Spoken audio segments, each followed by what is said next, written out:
Atlas Unbound, the price of the celestial burden.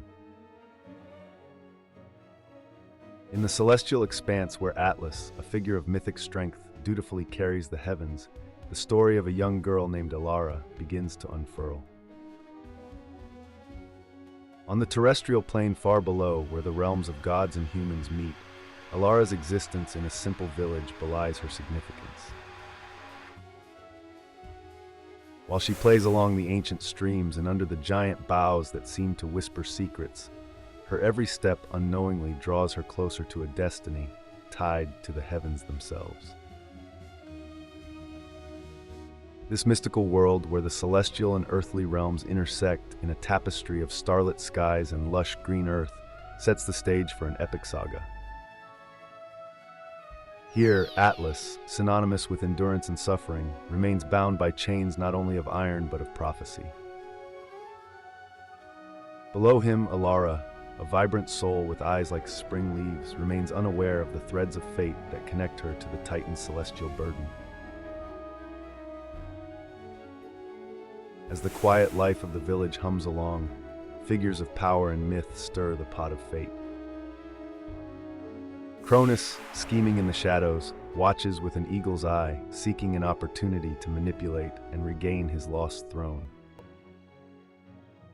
Lyra, with her arcane knowledge, prepares to guide Elara, though her own secrets cast long shadows. Morpheus, ever enigmatic, dances through dreams, shaping visions that might either warn or lead astray. With the stage set and the players revealed, a journey begins that questions the very fabric of power and destiny. What secrets does this small village hold? How does a young girl's fate intertwine with that of a Titan? As these questions loom, the promise of revelations and the reshaping of worlds keep the threads of this tale taut with anticipation. Elara's dreams under Morpheus's subtle guidance were no ordinary visions. They were vivid and saturated with emotion and insight. Each night, as she closed her eyes in the small, humble room of her wooden cottage, the realm of dreams whisked her away to the edges of the celestial heavens, where she conversed with Atlas, his form so colossal that the stars themselves seemed to shimmer with unease in his presence.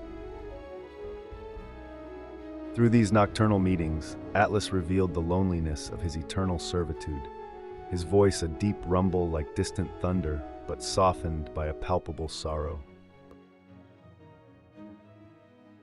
In the waking world, Elara's days were consumed with deciphering the prophecy further, her curiosity unrelenting. She studied the ancient texts with a fervor, her green eyes scanning the cryptic words over and over, searching for meanings and signs that would connect the celestial dots. It was on one such day, her head bent over a particularly puzzling scroll, that Lyra found her. The meeting was not by chance. Lyra, having tracked the movements of the celestial bodies and the whispers of the wind, knew that this was where the prophecy's child would be. To Elara, Lyra's sudden appearance was nothing short of magical. The sorceress's silver hair seemed to capture the light of the room, her presence both awe-inspiring and intimidating. With a gentle smile, Lyra introduced herself, her voice carrying the melodious quality of a well-learned spell. "I have come to aid you, Elara," Lyra said, her eyes shimmering with a hint of her mystical connection. "The paths you are to walk, the destinies you are to cross, they are fraught with both wonder and peril." Her words were careful, chosen with the precision of one who knew the weight they carried. Together they pored over the scrolls, Lyra's knowledge of the arcane making her an invaluable guide. Unseen by either, Cronus's gaze lingered on this new alliance from his darkened realm. The sorceress and the child could either be a hindrance or a tool, and he pondered deeply on the manipulation that would best serve his needs. Every now and then, his eyes would flicker with a dark amusement, a chess player seeing the board laid out before him. As the celestial bodies marched across the sky, marking the passage of time in the mortal realm, the web of destiny grew ever more intricate. Morpheus continued to shape Elara's dreams, each one a piece of the puzzle, each one drawing her closer to Atlas and the unimaginable choice she would have to make. The Titan, in turn, watched from his celestial prison, a silent sentinel, buoyed by a glimmer of hope, his heart heavy with the centuries but lightened by the prospect of salvation in the green-eyed child of prophecy. The threads of their destinies, guided by unseen hands, moved steadily towards a convergence that would shake the foundations of their world. In this pivotal moment of the narrative, the celestial heavens, awash with otherworldly glow, serve as the dramatic backdrop where Atlas, the Titan, confronts his potential liberator, young Elara. Having shouldered the heavens for centuries, Atlas's presence is overwhelming. His massive form straining under the celestial dome, muscles etched with the history of his eternal burden. The metallic sound of his chains pierces the serene cosmic air with each subtle movement, underscoring his torturous reality. Elara, small and seemingly fragile beside the Titan, carries the weight of her profound decision with a palpable intensity.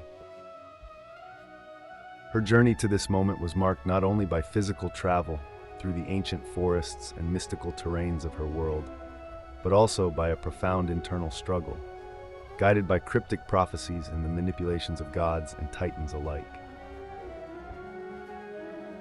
As she stands before Atlas, her resolve is tested by the enormity of her choice. The celestial expanse above them seems to hold its breath, the stars twinkling with anticipatory energy. Atlas, his voice resonating with both authority and desperation, pleads for release. His eyes, a deep blue reminiscent of the endless skies he upholds, convey centuries of sorrow and a flicker of burgeoning hope. This Titan, punished to an eternity of servitude, sees in Elara a chance for redemption, for an end to his unfathomable isolation and agony. Elara, clutching the amulet that holds the power to alter the course of worlds, feels the burden of her decision. Taught by Lyra the sorceress, and haunted by visions sent by Morpheus, she understands the duality of her actions. Freeing Atlas might bring about an era of unforeseen destruction, tipping the balance of the celestial and terrestrial planes into chaos. Her heart wrestles with the morality of the decision, empathizing with Atlas's plight, yet acutely aware of the potential broader repercussions. As the moment of decision hangs suspended in the cosmic silence, Elara withdraws, driven by a wisdom that belies her years. She recognizes the interconnectedness of all entities, celestial and terrestrial, and chooses the safety of the many over the relief of the one. Atlas, his countenance a mixture of resignation and undimmed sorrow, accepts her decision, his fate remaining unchanged, his burden enduring. In the shadows of this monumental decision, unseen forces stir. Cronus, observing the unfolding drama, sees in the outcome new avenues to exploit. His dark ambitions, far from quelled, find new fuel in the resolution of this meeting, setting the stage for further cosmic manipulations. The story's climax, thus, not only resolves a long-standing celestial conflict, but also propels the narrative toward new, possibly darker horizons. In the waning light of dusk, Elara stood at the base of the celestial heavens, her gaze stretching upward to where the sky met the burden of Atlas. With Lyra's whispered incantation still ringing in her ears, she turned to present her compromise to the gathered assembly of gods and mortals. Here, beneath the shimmering expanse, the air thrummed with a palpable tension as her proposal was heard. Atlas' shoulders, broad and worn by eons of celestial duty, rose and fell with a sigh that seemed to stir the very stars. His piercing blue eyes, usually a mirror of ancient sorrows, now flickered with a cautious spark of hope. The young girl's words promised a reprieve, a sharing of his burden without a complete forsaking of his responsibilities.